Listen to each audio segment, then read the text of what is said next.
Hi all, welcome to Karl Woodcraft. In today's video, I'm going to take you through a professional install, from that initial contact from the customer to the final installation and everything in between. The whole process starts off from that initial message from the customer.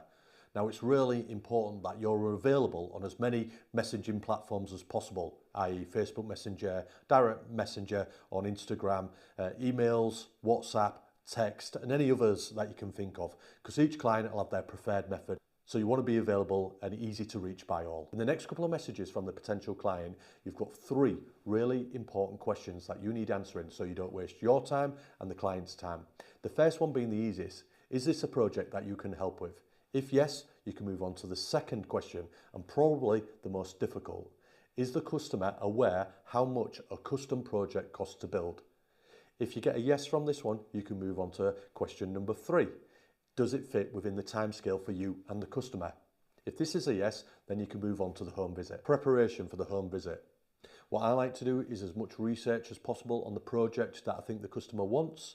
So when I get there, I can answer the questions for the customer. And also, when you've got questions that you need answering by the customer, a lot of the time the customer doesn't know exactly what they want. So you need to give them as much informed information so they can make an easy decision. This is going to save a lot of time for you and for the customer, and it's going to make life easier for everybody. So do your research, plan the project before you get there, and feed them as much information as possible. From there, that's going to give you the basis you need for your quote.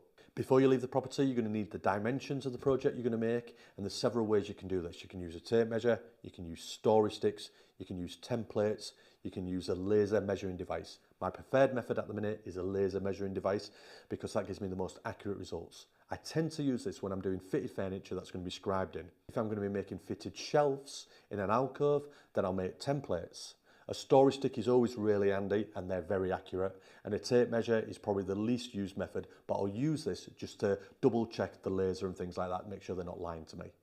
From there, I'll go away and I'll make the quote. We'll talk more in depth about the quote process later in the video, but for now, let's get on with the build. The first thing we're going to need to do is break down the sheet goods. You can get your woodyard to break these down for you. Sometimes they'll give you a certain amount of cuts for free and then they'll charge you for more, depending on how much you want cutting. For me, I like to use the track saw for this. I'll break them down to the rough dimensions, and later on I'll get a more accurate cut using my table saw and my miter saw. In front of me, I like to have my cut list plan, my SketchUp drawing and my initial drawing from the client's property. That way I can make sure I cut all the correct components out. When I'm breaking large sheet goods down with my track saw and I need to join 2 tracks together, there's a certain process that I go through in order to get an accurate cut. So I like to take the first measurement, so say it's 300mm on this sheet. I then move over to the centre of the board. I use a T-square to draw a straight edge. And that just means when I put the tape measure down, I don't hold it on a slight angle. I'll then mark again in the centre. So again at 300. I'll then go to the end of the board and I'll do the exact same there. I'll mark at 300 there. And the reason I do this and the reason I put this extra mark in the centre is because when you join 2 tracks together, you can get a slight flex or bend in the track at this centre portion, and that's due to having one adjoining bar in the centre. I don't know if all track saws are like this, but this is what happens with mine. Cut all your sheet goods down using the track saw in conjunction with the table saw and the miter saw for added accuracy. You're now moving on to the joinery. For my clients' work, I like to use the Festool domino. The main reasons behind this are accuracy and efficiency. The domino machine itself takes the emphasis away from the user, and the accuracy of the machine is just second to none, I find. There is of course many other ways you can do this.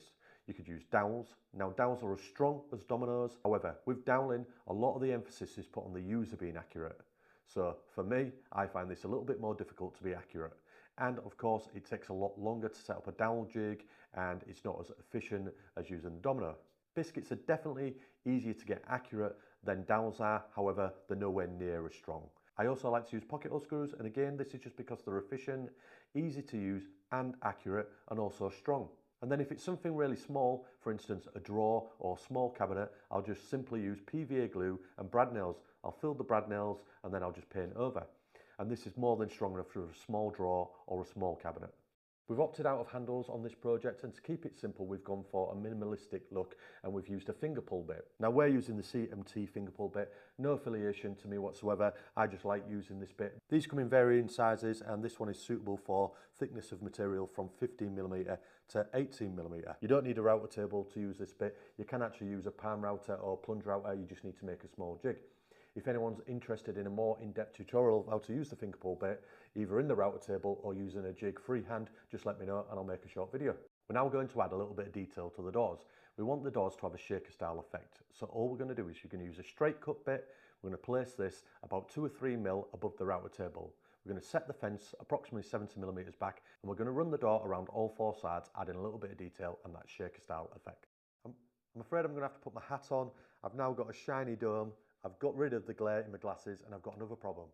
Right, let's move on to the hinges. We like to use either half L or Blum hinges, concealed type, and these are the best ones out there we find anyway. And also when we're fitting these, we like to use a couple of jigs. We like to use the Kreg jig and a small jig that we get off eBay. The one off eBay is only 99p, so we'll buy them in packs of like 5 or 6. And then the hinge jig is about £25. But it's well worth buying these jigs because what it does is it just takes any maths out of the equation for you, and you simply clamp on, drill away and place your hinge in. Jobs are good. And people out there know me, know I don't like using maths, so whenever I can use a jig or a template to make the job easier, makes it more accurate for me, that's exactly what I do. Now moving on to my least favourite part of the project, the painting. But this is the finish, so it has to be done well. I have got a couple of videos in my backlog of painting MDF, so I won't go into too much detail, but I'll give you a couple of quick pointers so it'll get you started, and I recommend you go watch them 2 videos to get a good in-depth understanding of how to paint MDF. You need some good quality, firm, concaved foam rollers. Now these are the super fine ones and they give a really good finish, which is very similar to a sprayed finish. Obviously not as good as a sprayed finish, but it will get you somewhere close. We also like to use an acrylic based primer where possible, and the brand we generally go for is Leyland. And again, for the top coat we use acrylic. Acrylic, if you don't know, is water based, so that way you're going to be able to wash your brushes easier, it dries quicker, it's just easier to work with, it's more forgiving. So the top coat is an acrylic eggshell, and this comes in a variety of colours and brands as well. So we'll get the customer to choose from some colour charts and then we'll get that mixed for them.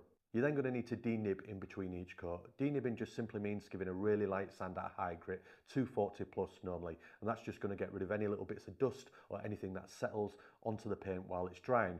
Because it's in your workshop and you might not have a specific space to do it in, like we don't, we try to keep it as clean as possible. You will get little bits of debris falling on there, so you're going to need to denib in between each coat. Also, the most important part to denib is the end grain, especially on MDF, and that's why we advise using an MR MDF, which is a lot better quality and it takes paint a lot better. Closing in on the end of the build, then this is the most vital part, the install.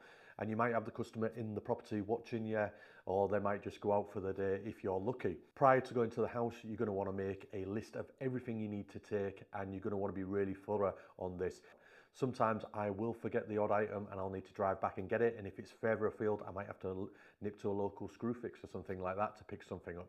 So make yourself an in-depth list. I actually have a list for a generic install, so if you want a copy of that, just shoot me an email or ask in the comments. As you can see, this is a standard UK property. They're quite small and we have a lot of alcoves where we have chimney breasts. The working area itself is pretty small, so it's a good job I'm light and nimble and I can fit into small areas. Now as you can see, tight spaces to work in. A lot of scribing to do generally. The walls are never square, so you will have to scribe the walls, you will have to scribe dado rails, architrave, skirting boards and things like that. My advice is to practice even when you get to the customer's house. Don't be worried about doing a little sample first to practice on. I always do that, so I'll practice on the skirting board and the dado rail, and it's a good job I did on this one because I actually did make a little mistake on the first one, so I re-practiced, did it again, it was spot on. I must have just had the compass on a little angle or something like that.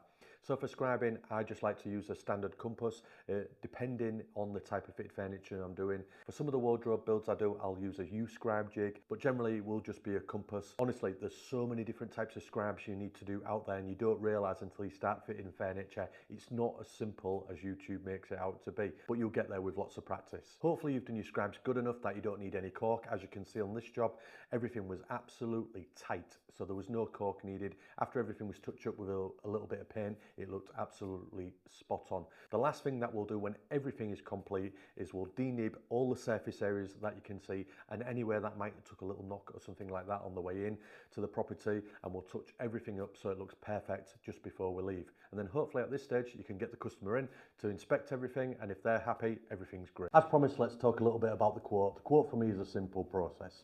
Materials plus 10%, labour, add these two together, plus another 10% for things such as facilities, consumables, and wear and tear on your machines. Facilities just means things like your business insurance, your rent, your business rates, all them type of things. There's lots of different things you need to add up there, and then you just decide how much you need to add on for that. You might decide it's a specific amount per job, or you might just do what I do and add the 10% on. The way the client will receive the quote is really simple. It'll just say materials and labour. If the client's happy, then they will pay a deposit. The deposit is the materials, and then they'll pay the labour when they're happy and the job's completed. I don't send anything over to the client, such as CAD drawings and any other information that they may need, until the deposit is paid. And this is just to safeguard myself, so I don't spend a lot of time working on a CAD drawing and plans and cut lists and things like that. I show the customer, I send them over to the customer, and then they take them to another cabinet maker or joiner. Yeah, I don't want that to happen, so I'm just safeguarding myself against that. We'll then discuss a potential date for install.